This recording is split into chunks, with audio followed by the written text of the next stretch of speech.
দাদা, যে শাসক দলের বিরুদ্ধে এত দুর্নীতি, এত অভিযোগ, তার সত্ত্বেও তাদের সমর্থকের সংখ্যা তো কমছে না। আজকের আমরা একেবারে কলকাতার রাজপথে মিছিলে এত এত মানুষের সমাগম। কোথায় জনসংখ্যা? রাজ্যের মুখ্যমন্ত্রী, 3 বারের মুখ্যমন্ত্রী, যাদের একটা মনে হয় আপনার পৌরসভা বাদে সব দখল, গুটি কয়েক পঞ্চায়েত বাদে সব দখল, জেলা পরিষদ দখল, সবটাই তাদের হাতে। পুলিশ প্রশাসন এত দেওয়ার পরে এটা লোক কোথায়? এই যে লোক নিয়ে এসছে, এটা কিছুই নয় তো, এটা কিছুই নয়, লোক নয়। আর যারা এসেছে খোঁজ নিয়ে দেখুন, তাদেরকে বলা হচ্ছে তোমার মেয়ে লক্ষ্মীর ভাণ্ডার পাই, তোমার স্ত্রী লক্ষ্মীর ভাণ্ডার পাই, তুমি বিধবা ভাতা পাও, তুমি বার্ধক্য ভাতা পাও, হ্যান ত্যান, নালে গেলে বন্ধ করে দেবো। ভাঙড়ে অঞ্চল সভাপতি খুন হয়েছে এবং তাতে গ্রেপ্তারও হয়েছে তৃণমূল দলেরই একাংশ। এবং ক্যানিং পূর্বের বিধায়ক শওকত মোল্লা ইতিমধ্যে এই ঘটনাতে বারংবার আইএসএফকে দোষারোপ করছেন। এই মুহূর্তে আমার সঙ্গে রয়েছেন ভাঙড়ের বিধায়ক নওসাদ সিদ্দিকী। দাদা, ভাঙড়ে যে তৃণমূল নেতা খুন হলো, তারপরে গ্রেপ্তারও হলো তৃণমূল নেতা, এখনো পর্যন্ত 7 জন গ্রেপ্তার হয়েছে। শওকত মোল্লা বারংবার বলেছে যে আইএসএফের চক্রান্ত, আইএসএফের মদতেই খুন হয়েছে। শওকত সাহেব ডে ওয়ানে যে কথা দাঁড়িয়ে বলে ফেলেছে, ওটাকে উনি আর গিলতে পারছেন না। যে কজন গ্রেপ্তার হয়েছে আর আগামী দিনেও যে কজন গ্রেপ্তার হবে, দেখবেন সব কজনই তৃণমূল কংগ্রেসের বিভিন্ন স্তরের নেতৃত্ব। শওকত সাহেব প্রথম যখন মুফাজ্জল মোল্লা গ্রেফতার হলো, তখন বলেছিল আমাদের পার্টির কেউ নয়। পরবর্তীতে ঢোক গেলে উনি কি বলছেন, 2023 সালে তিনি প্রার্থী ছিলেন, এখন কর্মী।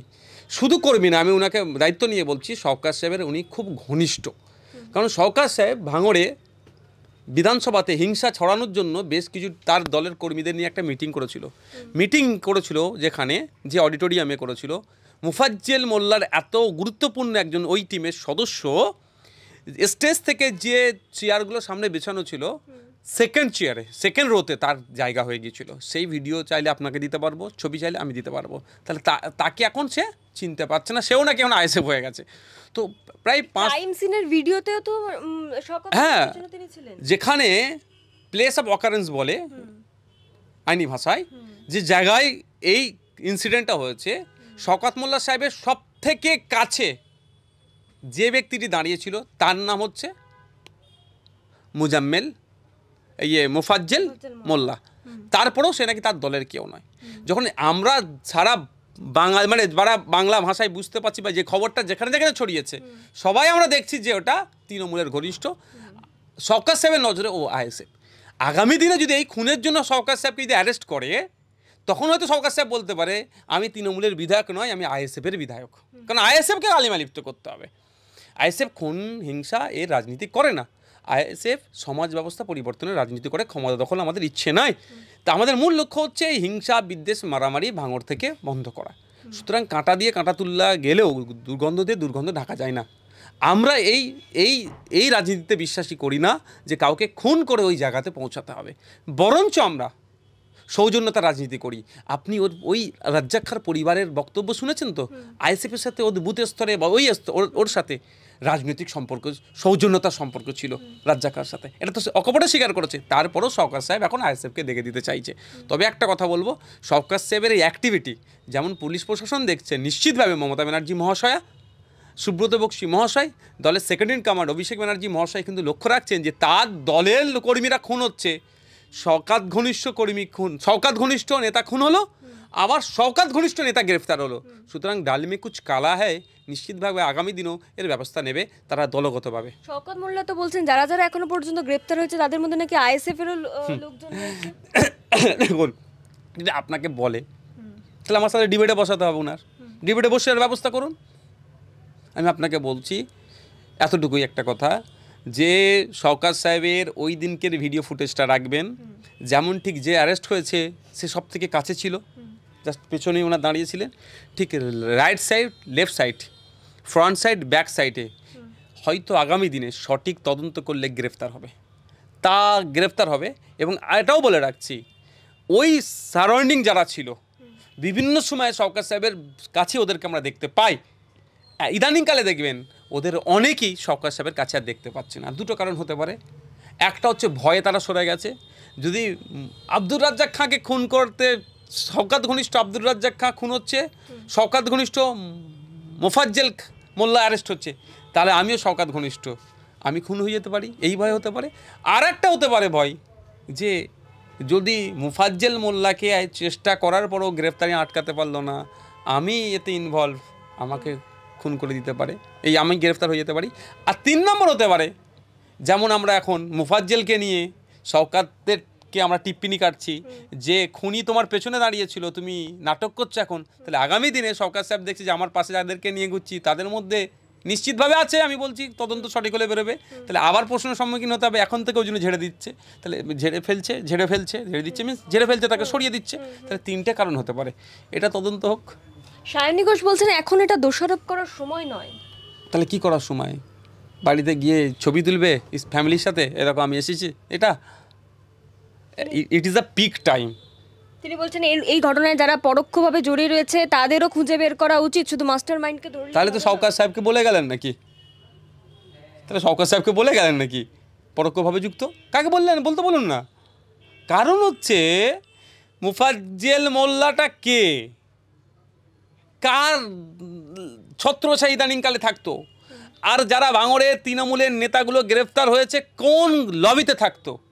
ওখানে 2-3টে লবি, একটা আরাবুল লবি আছে, একটা আপনার আলাদা আলাদা লবি আছে, কোন লবিতে থাকতো দেখুন, সব দুধকে দুধ পানিকে পানি হয়ে যাবে একেবারে। এবং সেখানে আজকে একটা প্রতিবাদ সভা ডাকা হয়েছিল, সেখানে তার আগেই জেলার কর্মাধ্যক্ষ তিনি একেবারে তাদেরকে বলছেন যে প্রত্যেকটা বুথ থেকে 200-400-র বেশি লোক জড়ো করে ফটো তুলে পাঠাতে হবে, ফটো তুলে দিতে পারলে পুরস্কার, আর না হলে শাস্তি। তাহলে বুঝতে পারছেন আজকে এই দলটা কোন জায়গায় পৌঁছেছে। এমনি ভাঙড়ে তৃণমূলের অবস্থা খুব একটা ভালো জায়গায় নাই। শওকত সাহেব দায়িত্ব নেওয়ার পরে তৃণমূলটাকে আরও ওই জায়গায় পৌঁছে দিয়েছে যে নিদান দিতে হচ্ছে, চাপ দিতে হচ্ছে, লোককে উঠিয়ে নিয়ে আসতে হবে বুথ থেকে প্রতিবাদ মঞ্চে অবধি আনতে। তবে কে কার বিরুদ্ধে প্রতিবাদ করছে? খুনের বিরুদ্ধে প্রতিবাদ হচ্ছে, না খুনির বিরুদ্ধে প্রতিবাদ হচ্ছে, না খুনের পক্ষে নিচ্ছে, না প্রতিবাদীর এই খুনির বিপক্ষে যাচ্ছে? তাহলে এটা বলবে নাকি আব্দুর রাজ্জাক খুনের অপরাধে মুফাজ্জেল মোল্লাকে গ্রেফতার করা হলো কেন, পুলিশ মন্ত্রী জবাব দাও, এটা বলবে? তো মুফাজ্জেলকে ছাড়ানোর জন্য প্রতিবাদ সভা হচ্ছে, না রাজ্জাক খান দোষীদের সর্বোচ্চ শাস্তির জন্য প্রতিবাদ সভা হচ্ছে? আমি তো টোটালি কনফিউজ। আর আরেকটা যে বিষয়, বিভিন্ন রাজ্যে, বিজেপি শাসিত রাজ্যে বাঙালিরা আক্রান্ত, সেই নিয়ে মুখ্যমন্ত্রী এবং অভিষেক বন্দ্যোপাধ্যায় পথে নামলেন, এটাকে কি সমর্থন করছেন? মুখ্যমন্ত্রী নিজের কথা নিজেই ভাঙলেন। ওয়াকফ নিয়ে যখন পশ্চিমবাংলার ধর্মপ্রাণ মুসলমানরা চিন্তিত হয়েছিল, লঘু এবং সংখ্যাগুরুরা মিলে পশ্চিমবাংলার বিভিন্ন প্রান্তে আন্দোলন সংগঠিত করেছিল। মুর্শিদাবাদের একটা ইনসিডেন্ট ঘটেছিল, বাকি কোনো রাজ্যের কোনো জায়গায় ওই ধরনের ঘটনা ঘটেনি। শান্তিপূর্ণ বিক্ষোভ হচ্ছিল, প্রতিবাদ হচ্ছিল বিজেপির বিরুদ্ধে। সেই সময় মুখ্যমন্ত্রী নিদান দিলেন যে এই ওয়াকফের বিরুদ্ধে, এই ওয়াকফ নিয়ে কেউ গুলোগুলি করলে আমার থেকে বড় শত্রু হবে না, যদি ওয়াকফ নিয়ে আন্দোলন করার দরকার হয় দিল্লি গিয়ে করুন। তাহলে দিল্লির নাকি বিষয় এটা, দিল্লিতে করুক, তাহলে দিল্লি যাওয়ার নিদান দিলেন। এখন পশ্চিমবাংলার মাইগ্রেন্ট লেবাররা আক্রান্ত হচ্ছে কোথায় গিয়ে? উড়িষ্যাতে, অসমে, ত্রিপুরাতে, মধ্যপ্রদেশ, ছত্তিশগড়, কর্ণাটকা, এই ধরনের রাজ্যগুলোতে, মহারাষ্ট্রে, গুজরাটে, এই ধরনের রাজ্যগুলোতে হচ্ছে। তাহলে এখন প্রতিবাদটা কোথায় করতে হবে? মমতা ব্যানার্জির কথা অনুযায়ী, মুখ্যমন্ত্রীর কথা অনুযায়ী উত্তরপ্রদেশে আমাদের শ্রমিকরা আক্রান্ত হয়েছে, উত্তরপ্রদেশে করতে হবে। মধ্যপ্রদেশের শ্রমিকরা আক্রান্ত হচ্ছে বাংলায় কথা বলার জন্য, বাংলাদেশি তকমা দিয়ে তাদের উপর অমানসিক অত্যাচার হচ্ছে। গুজরাটের শ্রমিকদেরকে গরু ছাগলের মতো রাস্তা দিয়ে হাঁটিয়ে নিয়ে গিয়েছে এই রৌদ্রতে, চূড়ান্ত অমানবিক কাজ করেছে। এই অমানবিক কাজের জন্য প্রতিবাদ যদি হয় তাহলে গুজরাটে যেতে করা দরকার। আমাদের চুচুড়ার ছেলে দেবাশিস দাস সম্ভবত নাম, উড়িষ্যাতে আক্রান্ত হয়েছে এক প্রকার, তার সমস্ত ভ্যালিড ডকুমেন্টস দেখানোর পরও তাকে বাংলায় কথা বলার জন্য তাকে ছাড়ছিল না, তাকে বাংলাদেশি থেকে দিচ্ছিল। তাহলে এটা উড়িষ্যাতে গিয়ে করা দরকার, তা করছে না। করছে কোথায়? কলকাতাতে। এটা করতো না যদি এই প্রতিবাদ প্রথম আমরা কলকাতাতে লেবার ডিপার্টমেন্টে আমরা ডেপুটেশন দিয়েছি। বিধানসভার মধ্যে তো আমি একাধিকবার বলেছি, বিধানসভার বাইরে রাজপথে আমি কলকাতায় ডেপুটেশন দিয়েছি। সরকারের মুখ পুড়ছে, সেই জন্য এটা একটা দেখাতে হয় একটা প্রতিবাদ করছে। আচ্ছা দাদা, মুখ্যমন্ত্রী যদি এখানে এই সমস্ত শ্রমিকদেরকে কর্মসংস্থান দিতে পারতেন তাহলে তো আজকের এই পরিস্থিতিটাই আমাদের আমি এই প্রসঙ্গে আপনাকে একটা কথা বলি, খুব দারুণ ভ্যালিড কোশ্চেন। ব্যাপারটা হচ্ছে এখানে শ্রমিকের মূল্যায়ন হয় না। আপনারা জানেন কদিন আগে উড়িষ্যাতে বালেশ্বরের আশেপাশে একটা ট্রেন দুর্ঘটনা ঘটেছিল, যেখানে আমাদের দক্ষিণ 24 পরগনার একটা পরিবারের একাধিক সদস্য কিন্তু মারা গিয়েছিল। তো অনেক মারা গিয়েছিল। তারা কেন যাচ্ছিল? ওরা যাচ্ছিল মাদ্রাজে, সম্ভবত চেন্নাইয়ের বা মাদ্রাজে যাচ্ছিল, ওরা ওখানে ধান বপন করতে তামিলনাড়ুতে। তাহলে এখানে একজন শ্রমিকের কি মানে যারা চাষবাস করে তার শ্রমের মূল্যায়ন হয় না, ফলে ভিন্ন রাজ্যে যাচ্ছে। আমরা বারবার বলছি যে আমাদের রাজ্যের শ্রমের মূল্যায়নটা ঠিকঠাক করা হোক। স্কিল লেবার আনস্কিল লেবারের যেটা আজকের ডেটা আছে আমাদের রাজ্যে অনেকটাই কম। আর চা শ্রমিকদের কথা বললে আপনার চোখ দিয়ে পানি আসবে। প্রায় 20 বারের আশেপাশে ত্রিপাক্ষিক বসে আলোচনা করলেও স্কিল লেবার যারা চা শ্রমিক তাদের মূল্যায়ন এখনও পর্যন্ত হয়নি। আরও অনেক ডিটেলসে আছে, আমি ডিটেলসে যাচ্ছি না। তো আমাদের রাজ্যে সেই জায়গাটা নাই, ফলে আমাদের রাজ্য থেকে ছেড়ে ভিন্ন রাজ্যে কাজে যাচ্ছে। আর ভিন্ন রাজ্যে যখন কাজে যাচ্ছে, বাঙালি বলে বাংলাদেশি তকমা দিয়ে তাদেরকে আক্রান্ত হতে হচ্ছে।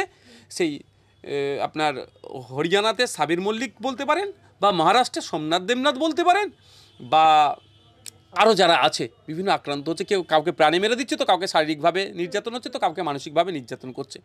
এখন প্রশ্ন এটা সমাধান হবে কিভাবে? এটা সমাধান করতে গেলে আমার রাজ্যের যিনি চিফ আছেন, মুখ্যমন্ত্রী, তাকে বলিষ্ঠ কণ্ঠ এবং বলিষ্ঠ পদক্ষেপ নিতে হবে। উড়িষ্যা সরকারকে যদি বলিষ্ঠ পদক্ষেপ নেয় এবং বার্তা দেয়, এটা ওভারনাইট বন্ধ হয়ে যাবে। উড়িষ্যা থেকে 3 লক্ষ উড়িয়া মানুষ আমাদের পশ্চিমবাংলায় এসে রুজিরুটি করে খাচ্ছেন। পুলিশ আমাদের তাদের নিরাপত্তা দিচ্ছে। আমি আপনারা সবাই মিলে তাদেরকে আমাদের ভাই হিসাবে মেনে নিয়েছি।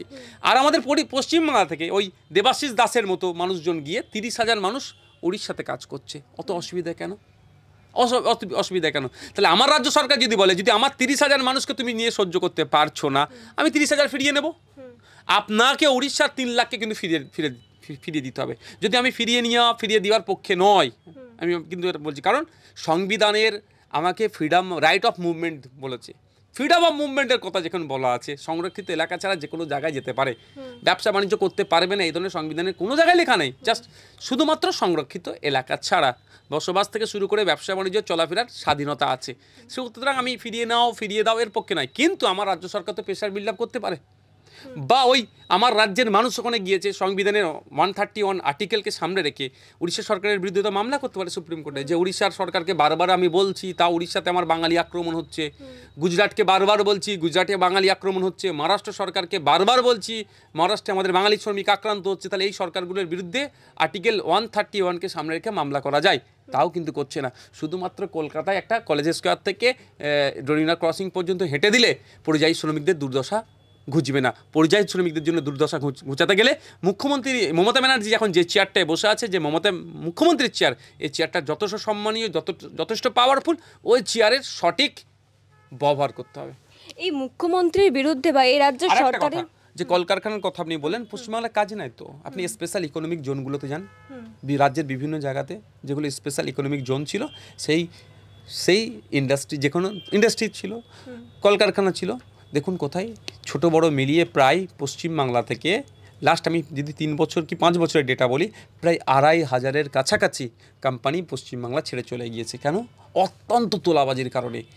তোলাবাজি শুধু একটা গ্রুপ করছে না, এদের তো একাধিক গ্রুপ, বড় মেজো সেজো নসজো ছোটো যা আছে সমস্ত গ্রুপের আলাদা আলাদা করে গিয়ে তোলাবাজি করছে।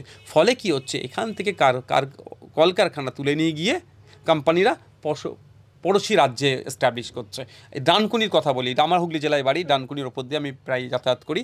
ডানকুনির অনেক কারখানা, একটা সবিস্কো সম্ভবত বিস্কুট কোম্পানি, তারা এখানে তোলাবাজির চাপের কারণে, সেটা আর প্রকাশ্য বলছে না, এখানকার চাপ থেকে এখানকার কারখানা তুলে নিয়ে গিয়ে বিহারে সেট আপ করছে, আর 500 শ্রমিক কাজ হারা হলো। কিন্তু মুখ্যমন্ত্রী বারবার বাণিজ্য সম্মেলনের পরে বলে যে বড় বড় শিল্পপতিরা বিনিয়োগ করছে। ঘোড়ার ডিম হচ্ছে।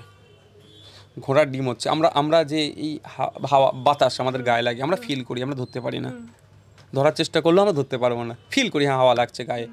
তো এর ঠিক বাণিজ্য সম্মেলনটা, এটা বাণিজ্য সম্মেলন হচ্ছে, বাস্তবিক কি হচ্ছে, আমার সাথে যদি কেউ তৃণমূলের নেতারা এটা নিয়ে চ্যালেঞ্জে বসে, আমি খাতায় কলমে বুঝিয়ে দেবো যে কত টাকা ইনভেস্ট হয়েছে। 100 কোটি টাকার ওপরে ইনভেস্ট করতে গেলে সেন্ট্রালি একটা পোর্টাল আছে, একটা ডিপার্টমেন্ট আছে, তাকে জানাতে হবে। পাট আছে, দেখুন এটা ইকোনমিক্সের বিষয়, মানে অর্থনীতির বিষয়। আমিও জানতাম না এত ডিপলি, একজন অর্থনীতিবিদের কাছ থেকে এই বিষয়টা আমি অনেকটা জেনেছি। আমি আই হ্যাভ ফুল কনফিডেন্স যে আমি তৃণমূলের ওই দুর্নীতিটাকে ধরে দেবো। সেই জন্য আমি বারবার বলি যে এরা বাণিজ্য সম্মেলনের শেষে কি বলে, এত 1000 কোটি টাকার প্রস্তাব এসেছে। আরে প্রস্তাব তো আসতেই পারে, যে কাউকে প্রস্তাব দিতে পারে, সব প্রস্তাব কি কেউ অ্যাকসেপ্ট করে? করে না। তো ও আদানি আম্বানিদের মতো বা শিল্পপতিরা আসলো, এসে বললো, প্রস্তাব দিল, এটা হতে পারে, এটা সাজানো প্রস্তাব হতে পারে যে সাহেব আপনি একটু বলে দেন, আপনি যা করবেন করবেন, কিন্তু অ্যাকচুয়াল ইনভেস্ট কত করলো? এই ইনভেস্ট করার ফলে পশ্চিমবাংলার অর্থনীতিতে কিভাবে আপনার রিয়্যাক্ট হলো, অর্থাৎ ইনভেস্ট করার পরে আমাদের রাজস্ব কতটা আসলো এক বছরে, ইনভেস্টের পরে কতজন কাজ পেলো, এই ডেটা কিন্তু দেখবেন কোনো দিনের জন্য দেখায় না। শুধুমাত্র সম্মেলন শেষে বলে কি এত 1000 কোটি টাকা ইনভেস্ট হয়েছে, আরে ভাই আমিও তো জানি হবে, কিন্তু অ্যাকচুয়াল ইনভেস্ট এটা দেখাতে চায় না। এগুলো আমি আপনাকে বলি, পশ্চিমবাংলার মন্ত্রিসভায় যারা আছেন বা কিছু মানুষজনের, কিছু শিল্পপতি বড় লোকদের সাথে বসে খাবার ইচ্ছে যায়, আমি একটা ডিনার করবো অমুকের সাথে, এরা হয় না, এটাও আমি অমুকের সাথে একটু লাঞ্চ করবো, তো কীভাবে করবে? তো সরকারের টাকায় মৎস্য বচ্ছে, এটা বিজনেস সম্মেলন হচ্ছে, এটা মৎস্য বচ্ছে বড় শিল্পপতিদেরকে সাথে নিয়ে। দাদা, ভাঙড়ের বিভিন্ন রাস্তার বেহাল দশা, সাধারণ মানুষের যাতায়াতে সমস্যা হচ্ছে, কি বলবেন? বাস রুট ভাঙড়ে 2 নম্বর ব্লকের বেওতা 1, বেওতা 2, বামনঘাটা থেকে কেউ যদি ব্লকে যেতে চাই, একাধিক গাড়ি তাকে চেঞ্জ করতে হয়। ভাঙড়ের মানুষ সহজে কলকাতা হাওড়াতে যদি আসতে চায়, শিয়ালদাতে আসতে চায়, ধর্মতলাতে আসতে চায়, সেই অ্যাক্সেসটা কম আছে। আমি ভাঙড়ের বাস রুটের জন্য বারবার বলছি, আমরা চাই ভাঙড় বিজয়গঞ্জ বাজার থেকে 6 লেন হয়ে বেলেঘাটা হসপিটাল হয়ে শিয়ালদা হয়ে ধর্মতলা হয়ে হাওড়া, এই রুটে একটা বাস চাই, বারবার চেয়েছি, রুটে বাস বাড়ানোর কথা বলেছি, তা নিয়ে কোনো কর্ণপাত করেনি। আমরা এই বিহার রাস্তার কথা যেটা বলছেন, বারবার ডিপার্টমেন্টালি আমরা জানিয়েছি, অ্যাপ্রোচ করেছি, বিধানসভার মধ্যে বারবার, যেটা আমার দায়িত্ব, আমি তো সরকারে নই, আমার দায়িত্ব সরকারকে এসে জানানো। সরকারের কাজ হচ্ছে অ্যাকচুয়াল কি, বিরোধীদের নামে মিথ্যা কেস দিয়ে তাকে জেলে ঢুকিয়ে দেওয়া, এটা সরকারের কাজ নয়। সরকারের কাজ হচ্ছে একজন বিধায়ক এসে বলবেন, জনপ্রতিনিধি সারা ভারত পশ্চিমবাংলায় 294 জন আছে, তারা এসে তাদের সমস্যার কথা উত্থাপন হবে, সেটা সমাধান সরকার পক্ষ করবে। আমি এসে বারবার বলছি যে আমাদের এখানে রাস্তাঘাটের অবস্থা খারাপ, এখানে আপনার খালটা সঠিক খনন না হওয়ার ফলে, খাল বুঝে যাওয়ার ফলেও স্বল্প বৃষ্টির পানিতে মাঠগুলো বুড়ে যাচ্ছে, জমি নষ্ট হয়ে যাচ্ছে। আবার আপনার যে লেদার কমপ্লেক্সের যেগুলো তো ওগুলোকে পরিশুদ্ধ করে পানিটা ছাড়ার দরকার, কিন্তু সেটাও করে না, ফলে ওই পানিটা যখন খাল দিয়ে বার আসে, সুইচ গেট থাকলেও সুইচ গেট খারাপ, ওটা চাষযোগ্য জমিতে চলে আসে, ফলে জমিগুলো নষ্ট হয়ে যায়। চাষবাস যারা করে তাদের প্রচণ্ড হাতে পায়ে সমস্যা হয়। এইগুলো আমরা বারবার বলেছি, কিন্তু দুর্ভাগ্য কর্ণপাত করেনি। শুধু এরা কি বলছে, ভোটে 2026 আমাকে জিততে হবে, চাইলে আরও 5টা লাশ পড়লে পড়ুক, মানে এদের ভাঙড়ের মানুষ মরে যাবে, কিন্তু ভাঙড় থেকে আমাকে বিধায়ক চাই। আর নওশাদ সিদ্দিকী কি বলছে, পঞ্চায়েত নির্বাচনে আমি ছুটে গিয়েছিলাম মুখ্যমন্ত্রীর কাছে, আপনারা জানেন আমার সাথে দেখা করেনি সেই সময়, আমি মিডিয়ার সামনে বলেছি, যদি ভাঙড়ের শান্তির জন্য যদি মুখ্যমন্ত্রী আমাকে বলে আমাদের যোগ্যটা প্রার্থী আছে তুলে নাও, আমি তুলে নেবো, কারণ আমার কাছে ভাঙড়ের শান্তিটা বড়, ভাঙড়ের ভোটে জিতার থেকেও। কিন্তু শওকত সাহেব, ওনাকে ভোটে জিততে হবে, ভাঙড়ের মানুষ খুনই হোক। তার মানে আপনি বিরোধী দলের একজন বিধায়ক বলে আপনাকে কাজ করতে দিচ্ছে না? আর প্রস্তাবগুলো এই যে বিজ্ঞানসম্মত প্রস্তাব, সময়োপযোগী প্রস্তাব, সেইগুলো কি সেখানে আমি দেখুন, ভাঙড়ের ছেলেরা স্পোর্টস কমপ্লেক্সের একটা দরকার, ভাঙড়ের ছেলেদের যথেষ্ট ট্যালেন্ট আছে, তা নেই। ভাঙড়ে একটা মুক্ত মঞ্চ নাই, আমি বারবার এই কথা বলেছি, ভাঙড়ে একটা মুক্ত মঞ্চ চাই, ওখানে সাহিত্য জগতের প্রচুর মানুষজন আছেন, মুক্ত মঞ্চ মানে যে যার ট্যালেন্ট বই প্রকাশ করতে পারে, সেটা নয়। ভাঙড়ের একটা হিমঘরের দরকার, হচ্ছে এই অবস্থা। এখন একটা অডিটোরিয়ামের দরকার, এইগুলোর অভাব বড্ড, এগুলো হচ্ছে না। ভাঙড়ে মহিলারাও শিক্ষার দিকে এগিয়ে যেতে চাইছে, কিন্তু আর্থিক দুর্বলতার কারণে তারা পৌঁছাতে পারছে না। সেই জন্য ভাঙড়ে আমি একটা 1998 সালে ভাঙড়ের 1 নম্বর ব্লকে একটা কলেজ হয়েছে, 2 নম্বর ব্লকে একটা মহিলাদের জন্য ডিগ্রি কলেজ নির্মাণের কথা বলেছি, সেগুলো কর্ণপাত করেনি। ভাঙড় পোলেরহাট 1, পোলেরহাট 2 দুটো অঞ্চল মিলিয়ে একটা হাই স্কুল, আমি হাই স্কুল জনসংখ্যার অনুপাতে হাই স্কুলের কথা বলেছি, প্রাইমারি স্কুলের কথা বলেছি, এবং ছাত্রছাত্রী শিক্ষকের রেশিও মেনটেন করার কথা বলছি, এগুলো কর্ণপাত করেনি। শুধু কি ওই ধরনের একটা মমতা ব্যানার্জির দেওয়া সার্টিফিকেটে তুই বোম্মা দিস, তাকে দিয়েছে, আর ন্যাশনাল হিউম্যান রাইটস কমিশন তাকে বলছে যাকে তুমি নটোরিয়াস ক্রিমিনাল, সে দায়িত্ব পেয়েছে। তো ভাঙড়ে ওই রকম লোক দায়িত্ব পেলে বোম হবে, আর ওই মরবে শওকতের লোক আর মারবেও শওকতের লোক, এই হবে, এর বাইরে কিছু হবে না। দাদা, আমার শেষ প্রশ্ন,